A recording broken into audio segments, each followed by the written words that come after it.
Bom dia a todos. Bom dia, tudo bem? Todo mundo tranquilo? Todo mundo bem?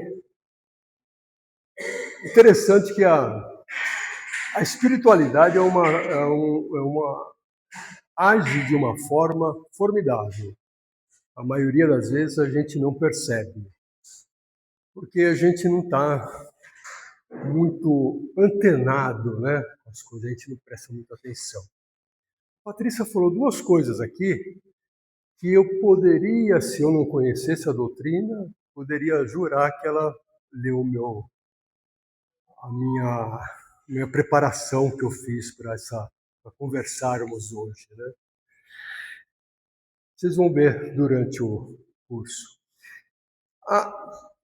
Na última vez que nós estivemos aqui, o mês passado, nós falamos sobre o capítulo 4 do Evangelho segundo o Espiritismo, que é: ninguém pode ver o reino de Deus se não nascer de novo. Pessoal, desligar o telefone. Ah, tá.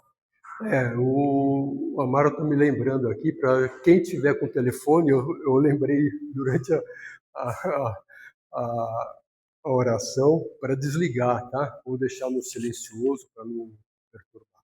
Tudo bem. Então, na última conversa nossa, nós falamos do capítulo 4 do Evangelho segundo o Espiritismo, que fala sobre: ninguém pode ver o reino de Deus se não nascer de novo. É engraçado como as coisas se conectam, se interligam, se encadeiam, né? Nada está solto. E ninguém, como a Patrícia falou na sua oração, está sozinho nesse mundo. Ninguém nunca está sozinho. Estamos todos ligados de alguma forma uns aos outros. Quem assistiu o filme Avatar, aquele primeiro de 2009, a maioria assistiu, né? Quem assistiu e prestou atenção, talvez tenha percebido uma situação curiosa, um detalhe curioso daquele filme. Os nativos daquele planeta, eles tinham caudas. E na ponta da cauda tinha uma espécie de tentáculos com sensores que eles se conectavam a outros seres, animais e vegetais. E assim eles podiam se comunicar com esses outros seres da natureza, não por palavras, nem por pensamento, pelo sentimento. No universo de Pandora, criado por James Cameron, né, produtor daquele filme, ele fez uma alegoria interessante, onde todos podem se conectar por uma espécie de sensores que eles se interligam entre eles. E uma vez conectados, eles se transmitem o sentimento entre eles. Apesar da fantasia alegórica, né, da criação poética do criador do filme, essa teoria não está muito longe da realidade. Nós estamos todos conectados, apesar de que não notamos. Não notamos porque estamos muito entretidos nas coisas da matéria e deixamos escapar os nossos sentimentos mais puros, mais sutis. Nós vamos falar hoje de um tema que talvez seja o tema mais incompreendido dentro da doutrina espírita. Até mesmo por muitos espíritas não conseguem compreender a fundo esse tema. Ele está no capítulo 5 do Evangelho segundo o Espiritismo. O título do capítulo é Os Bem-aventurados os Aflitos. E o subtítulo que nós vamos tentar conversar hoje é Causas anteriores e atuais das aflições. Kardec inicia esse capítulo com 3 citações que estão no Sermão do Monte. Bem-aventurados os que choram, porque serão consolados. Bem-aventurados que têm fome e sede de justiça, porque serão fartos. Bem-aventurados os que padecem de perseguição pela justiça, por amor à justiça, porque deles é o reino dos céus. Está em Mateus capítulo 5. O que será que Jesus quis dizer quando diz que quem chorar será consolado? Quem tiver fome e sede de justiça será farto. Quem padecer perseguição pela justiça terá o reino dos céus. Será que então sofrer nesse mundo é uma condição inevitável para a gente galgar um mundo melhor? Será que é necessário sofrer para sermos felizes? É até um paradoxo, né? Sofrer para sermos felizes? Dizem alguns estudiosos que a língua portuguesa é o idioma mais rico que existe na Terra. Alguns estudiosos falam isso. Esse idioma, nosso idioma, nos permite fazer jogo com palavras e criar poesias maravilhosas. Como, por exemplo, o Almi Sater, quando ele diz assim: conhecer as manhas e as manhãs, o gosto das massas e das maçãs.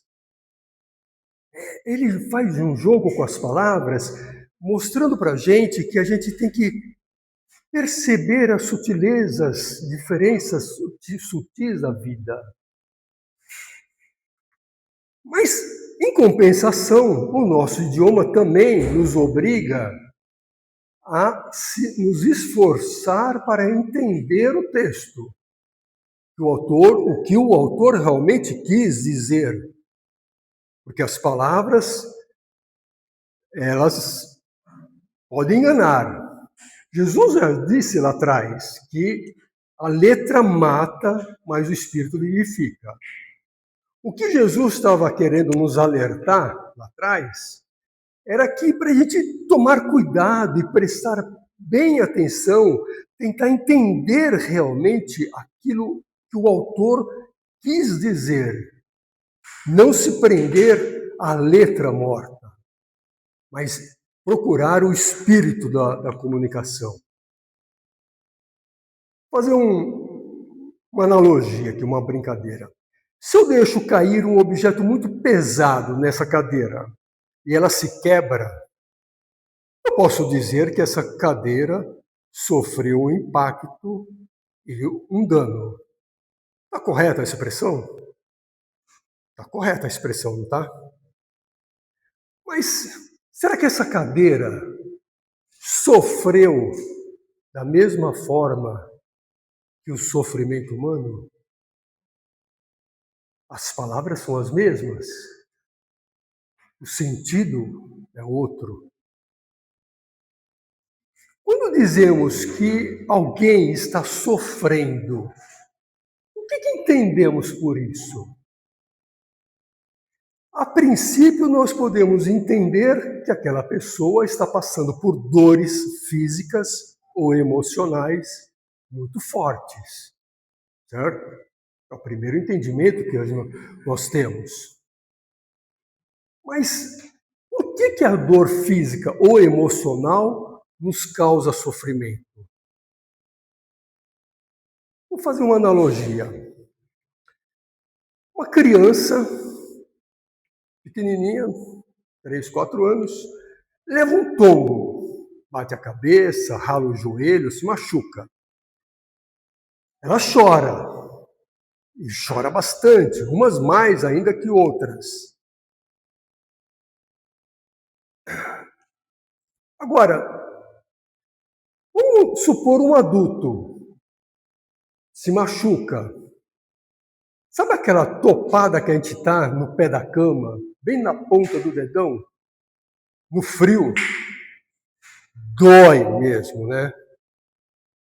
O adulto, quando sofre um impacto desse, ele abre o berreiro, ele chora desesperadamente, ou ele simplesmente vai lá, tenta botar um gelo no pé, se for o caso, fazer um curativo.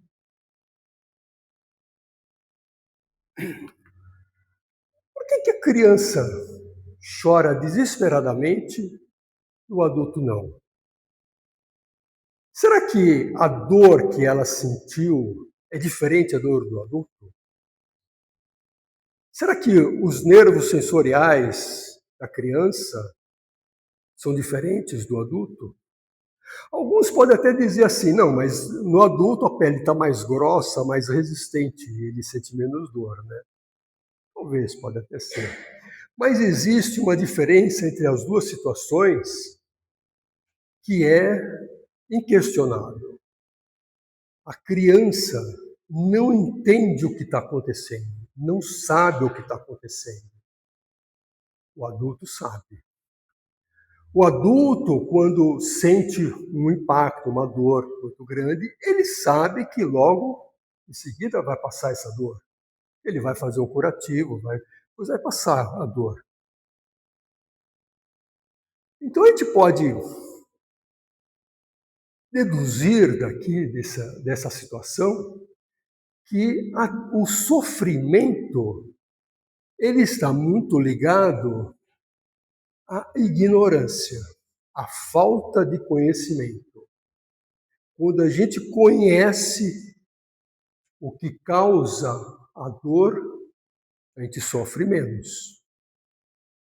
O adulto sabe que aquela dor vai passar, aquela pancada no pé da cama vai passar. Logo vai precisar ir. Em outras palavras, podemos sentir a mesma dor que o outro, mas sofrer muito menos. Nós usamos o exemplo de uma dor física, mas que causa o sofrimento. Mas também existem as dores emocionais, que muitas vezes é até mais difícil de se tratar. Seja qual for a dor que estejamos sentindo, o sofrimento vai depender do grau de entendimento que a gente tem a respeito daquilo que está acontecendo. Por exemplo, uma pessoa querida, muito querida nossa, desencarna. Sentimos a dor da separação, mas algumas pessoas sofrem imensamente com isso e outras não. Por quê? Será que as que não sofrem com isso sentem menos? Não, porque elas entendem que não existe separação real, apenas a física, e entendem também que daqui a um tempo vamos nos encontrar de novo. A mesma coisa que um parente nosso, uma pessoa muito querida, vai viajar para o exterior, ficar lá fazer um tour ou fazer intercâmbio e vai ficar lá um ano. A gente sofre com isso? A gente fica desesperado por isso? A gente sabe que vai reencontrar aquela pessoa. Mas no desencarne, a nossa fé nisso falha. A gente não se apega a essa certeza de que vamos nos encontrar novamente. E esse não entendimento causa dor, causa sofrimento. As pessoas que não acreditam que vai se reencontrar de novo e se desesperam com a separação, porque estão ainda muito apegadas à matéria. Elas precisam ver o corpo, e o corpo não somos nós.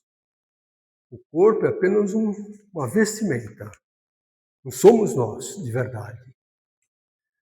Nós falamos até agora de dois tipos de sofrimento: a dor física e a dor emocional. A dor física, quando a gente se machuca, e a dor emocional, quando a gente perde não, né? Quando algum ente querido desencarna. Mas existem muitas outras situações na vida que nos trazem muita dor e aflição.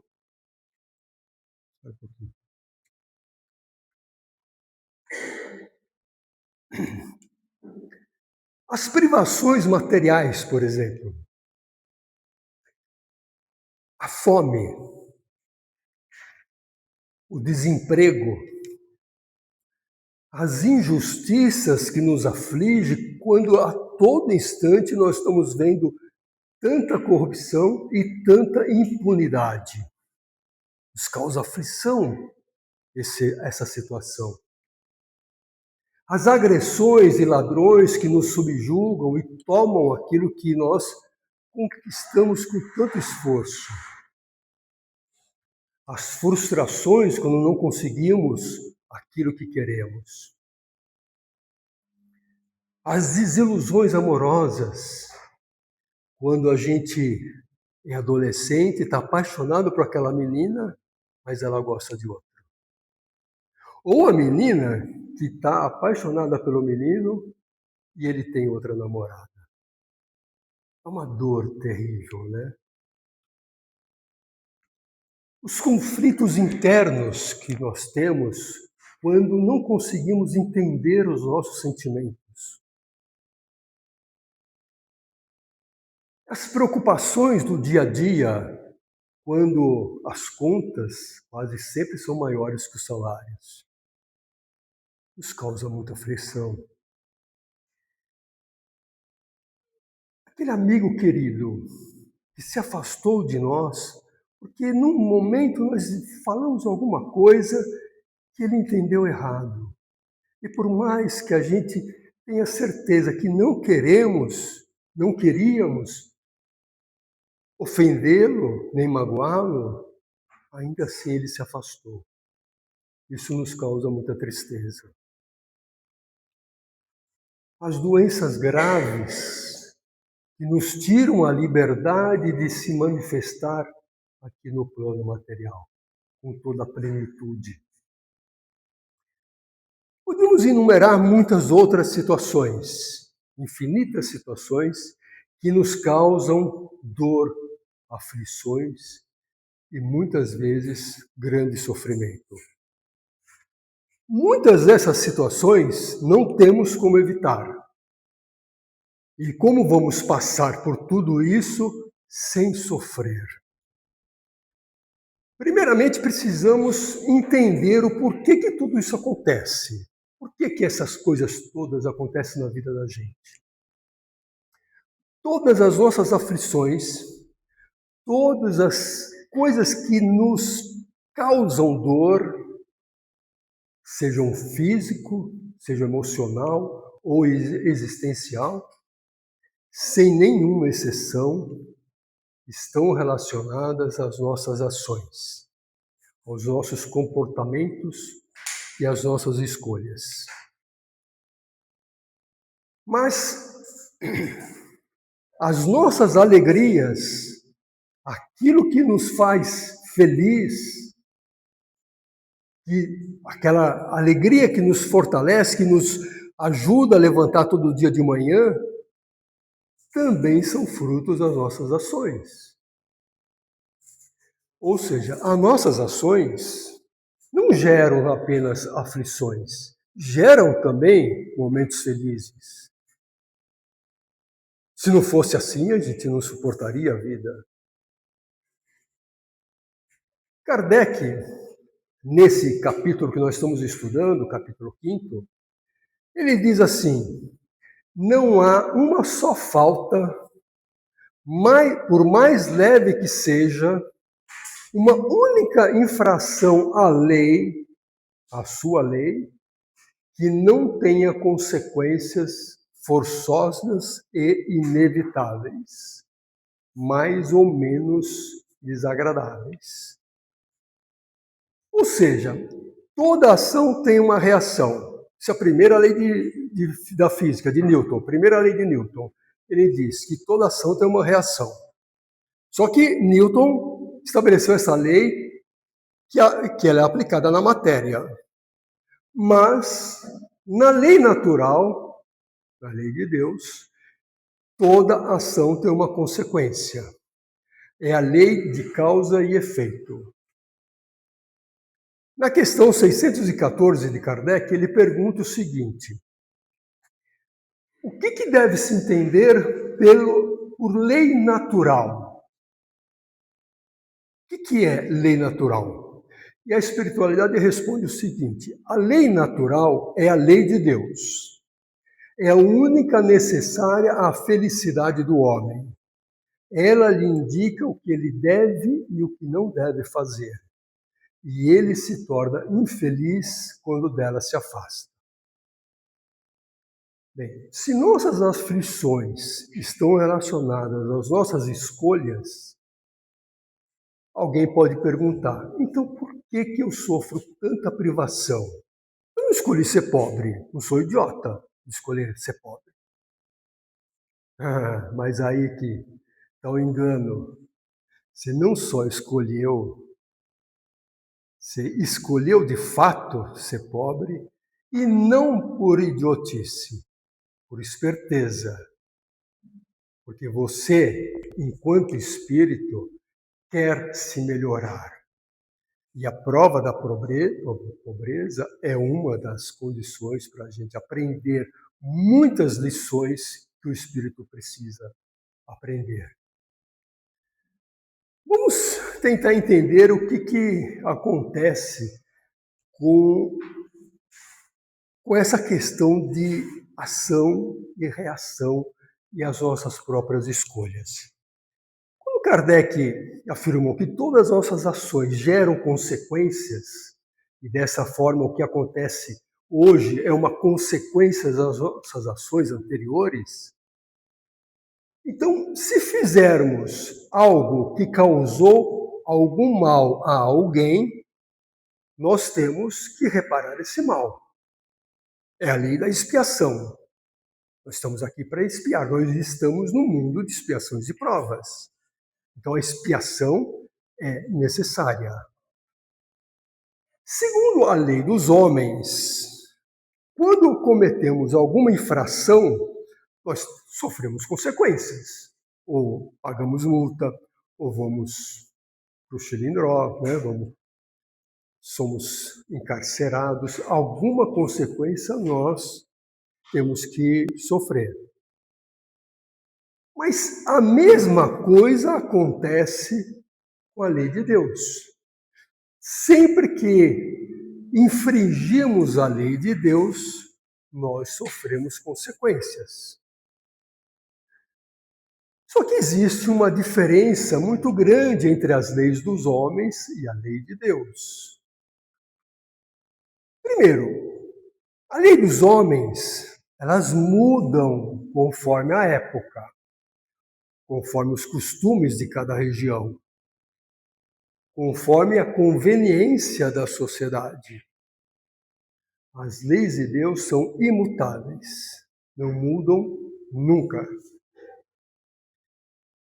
A lei dos homens como são escritas pelos homens e de acordo com os interesses pessoais daqueles que escrevem ou do grupo que eles representam, elas podem não ser justas, plenamente justas. As leis de Deus são absolutamente justas e imparciais. Elas agem com todos da mesma forma. Todos, ricos, pobres, seja lá qual for a religião, seja lá qual for a sua tendência, todos, sem distinção. As leis dos homens prescrevem, ou seja, depois de algum tempo, se o infrator não foi punido por alguma infração, ela perde a validade. A lei não o atinge mais. As leis de Deus nunca prescrevem. Aquela infração que nós cometemos, nós vamos acertar um dia, seja nesta, seja na próxima, ou na outra, em alguma encarnação nós vamos acertar. Elas não prescrevem nunca. E por falar em punição, as leis dos homens são punitivas. Elas servem para punir o infrator. As leis de Deus são instrutivas, nunca punitivas. As leis dos homens agem quando o infrator lesiona um terceiro, uma outra pessoa. As leis de Deus agem independentemente de quem foi lesado, mesmo que seja a própria pessoa. Então, como vamos entender as consequências das leis de Deus? Podemos imaginar o seguinte. Vamos fazer um exemplo aqui. Vamos citar fazer uma alegoria aqui. Vamos fazer uma analogia. Eu fui almoçar hoje, ou ontem, né? Sei lá. Hoje não, porque está na hora do almoço ainda, né? Mas eu fui almoçar e exagerei na quantidade e na qualidade da comida. Comi tudo que podia e tudo porcaria.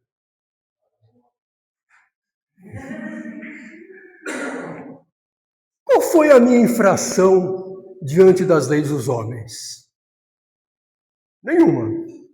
Não cometi, não infringi nenhuma lei.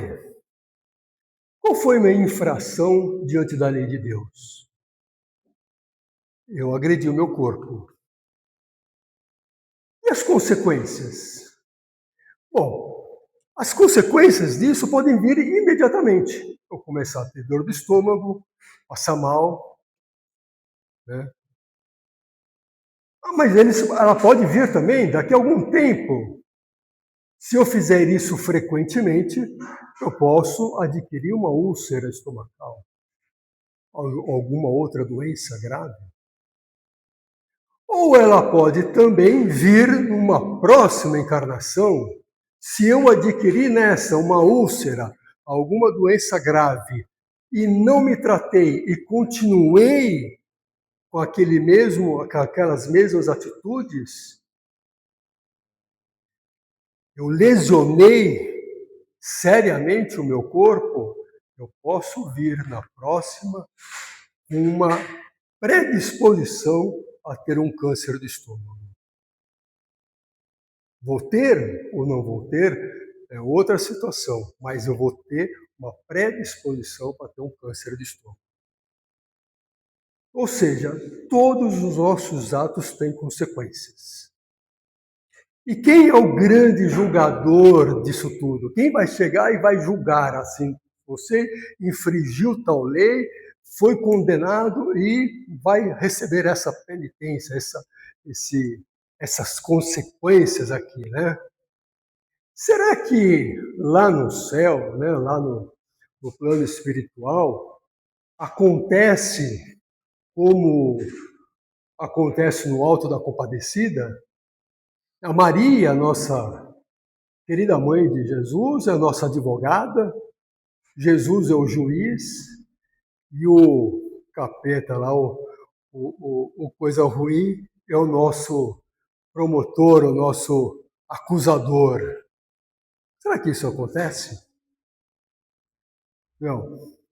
Com todo respeito à lindíssima obra de Ariano Suassuna, que é uma obra maravilhosa, ela é apenas poesia.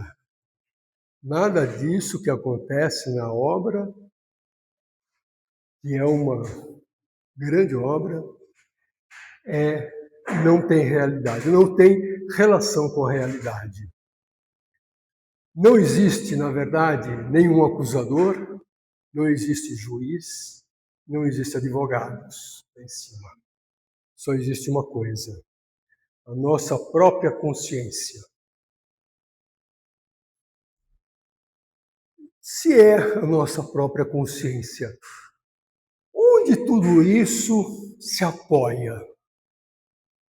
Se apoia na justiça divina. Kardec, na questão 875, deixa eu bater outro bolinho aqui, que está seco.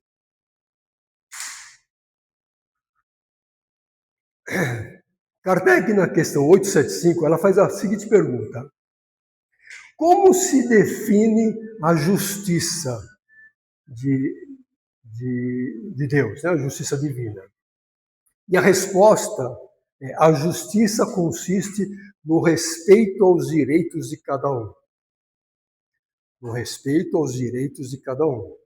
Aí Kardec, na questão seguinte, 875A, ele continua perguntando: o que determina esses direitos? E a resposta é: são determinados por duas coisas, a lei humana e a lei natural. Tendo os homens feito leis apropriadas ao seu caráter, essas leis estabelecem direitos que podem variar com o progresso. Vede as vossas leis de hoje, sem serem perfeitas, se consagram os mesmos direitos que as leis da Idade Média. Esses direitos superados, que vos parecem monstruosos, pareciam justos e naturais naquela época. Vocês entendem o que ele está se referindo, né? Na Idade Média, nós tínhamos o direito de ter pessoas como posse, a posse de pessoas para trabalhar para nós. E nós batíamos no peito dizendo: estou dentro do meu direito. Esse cara é meu. Não é meu empregado como hoje, é meu posse, é minha propriedade. E ele vai trabalhar por mim, de graça. A espiritualidade continua dizendo o seguinte: o direito dos homens, portanto, nem sempre é conforme a justiça. Só regula algumas relações sociais, enquanto na vida privada há uma infinidade de atos que são de competência exclusiva do Tribunal da Consciência. Na questão 876, Kardec pergunta o seguinte: fora do direito consagrado pela lei humana, qual a base da justiça fundada sobre a lei natural? Vocês entenderam a pergunta? Fora das leis dos homens, as leis de Deus, onde estão fundadas? Em que elas estão fundadas? E a resposta diz o seguinte: o Cristo já vos disse: quereis para os outros o que quereis para vós mesmos. Deus pôs no coração do homem a regra de toda a verdadeira justiça, pelo desejo que tem cada um de ver os seus direitos respeitados. Na incerteza de fazer para o semelhante em uma determinada circunstância, se você não tem certeza do que fazer numa determinada circunstância, que o homem se pergunte para si mesmo o que desejaria que agissem com ele. Olha só que maravilhoso essa resposta. Ele está dizendo o seguinte: se a gente, numa situação que a gente está em dúvida, faço ou não faço, ele está sugerindo o seguinte: se coloque no lugar do outro. O que você gostaria que fizesse se você estivesse ali? Sabe aquela notícia bombástica que a gente recebe de uma pessoa, de um parente, ou de um amigo, de um vizinho, e nós ficamos com a língua coçando para falar para todo mundo, porque é um negócio, sabe, bombástico, não sei o quê. E aí alguns ficam ainda um pouquinho de dúvida, será que falo, será que não falo? Será que eu jogo isso para frente ou não? Para e se coloca no lugar do vizinho. Você gostaria que aquela notícia fosse divulgada se você estivesse lá no lugar dele? Se a resposta for não, esquece. Tira de seu time de campo, né? Como diz o outro, né? Deus não, continua aqui, né? Deus não lhe podia dar um guia mais seguro do que a sua própria consciência. Resumindo, todas as nossas aflições são frutos das nossas próprias ações, que podem ter ocorrido nessa existência ou em existências passadas. Existem aqueles que rebatem essa teoria, né? Dizendo, com frequência, eles dizem o seguinte: como eu posso ser responsável por algo que eu fiz, que eu nem sei que fiz e nem lembro que fiz? Que nem sei o que é também. Não sei o que eu fiz e nem lembro que fiz. Como eu posso ser responsável por isso? Aí nós podemos responder com uma outra pergunta. Uma pessoa que passou a vida cometendo crimes, grandes crimes, inúmeros crimes. Aí, de repente, sofreu um acidente, bateu a cabeça e perdeu a memória completamente. Isso acontece. Ou adquiriu a doença de Alzheimer, também se desligou do mundo. Esqueceu tudo o que fez. Ela parou de ser responsável pelos crimes que fez? Os crimes que ela cometeu deixaram de existir? Existem mais?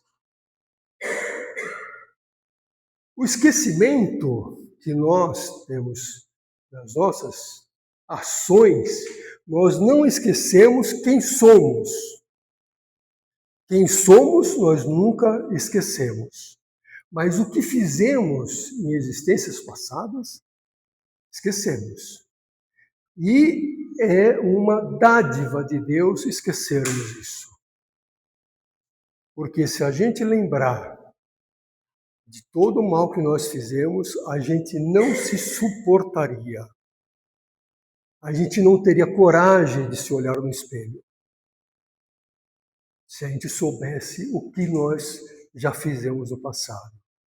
Que hoje, graças a Deus, nós temos o crivo da nossa consciência nos equilibrando essas nossas ações, nossas tendências. Nós melhoramos, graças a Deus. Nós melhoramos. Graças a Deus, não, graças a nós. Que nós nos esforçamos para melhorar. Quando entendemos tudo o que passamos, que tudo o que passamos é fruto das nossas próprias escolhas e ações do passado, aí, novamente, nós podemos fazer uma outra escolha.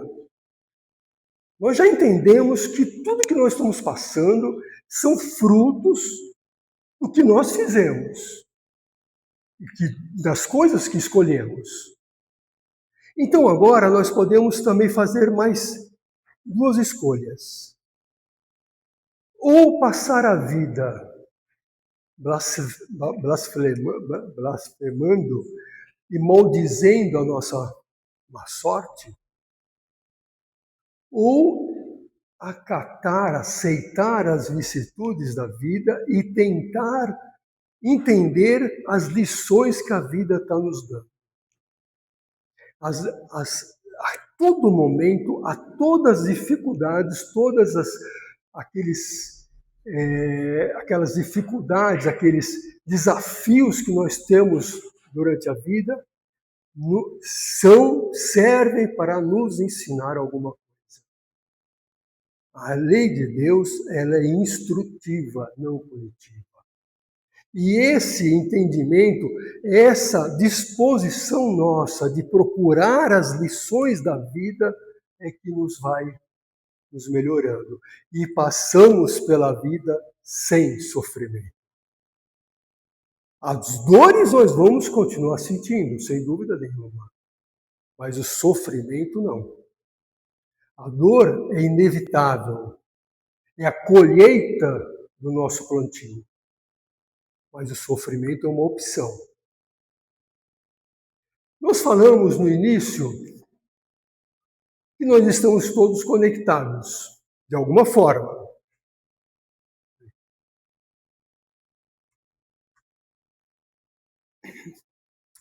Sim, estamos todos conectados. De alguma forma, estamos conectados na grande família espiritual.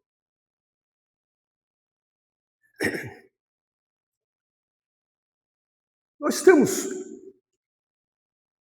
aqui todos reunidos. Será que, por acaso? Bom, o acaso não existe, então não é por acaso. Existe uma razão de estarmos todos aqui reunidos. Nós todos temos acertos e aprendizados para trocarmos entre nós. Todos nós estamos conectados de alguma forma para aprendermos uns com os outros, para nos acertarmos uns com os outros. A oportunidade que cada um de nós teve para estar hoje aqui presente é uma dádiva, é uma providência divina. Mas a escolha, a ação de sair de casa e vir para cá, isso é uma escolha nossa. Isso foi escolha que nós fizemos. Espontânea, livre, de acordo com o livre-arbítrio de cada um. Nós escolhemos o que nós queremos. O grande segredo da vida é começarmos a fazer melhores escolhas. Não aquelas que fizemos no passado e que estamos agora colhendo fruto, aquelas ações equivocadas. Então, começar a pensar melhor, estudar melhor. E sempre ter em mente uma recomendação de Jesus que é assim, fundamental, é o nível que a gente tem para dizer assim, estou escolhendo melhor, para ter certeza que nós estamos fazendo boas escolhas. Jesus disse lá, faça aos outros aquilo que gostaria que os outros vos fizessem. Que gostaria que os outros vos fizessem. Normalmente, a gente faz aos outros aquilo que o outro nos faz. O outro não me cumprimenta, eu também não vou me cumprimentar ele. Ele nunca me cumprimentou, eu vou cumprimentar ele. Ele nunca me falou bom dia, eu vou falar bom dia para ele. É assim que a gente faz? O cara nunca me deu nada, por que eu vou dar alguma coisa para ele?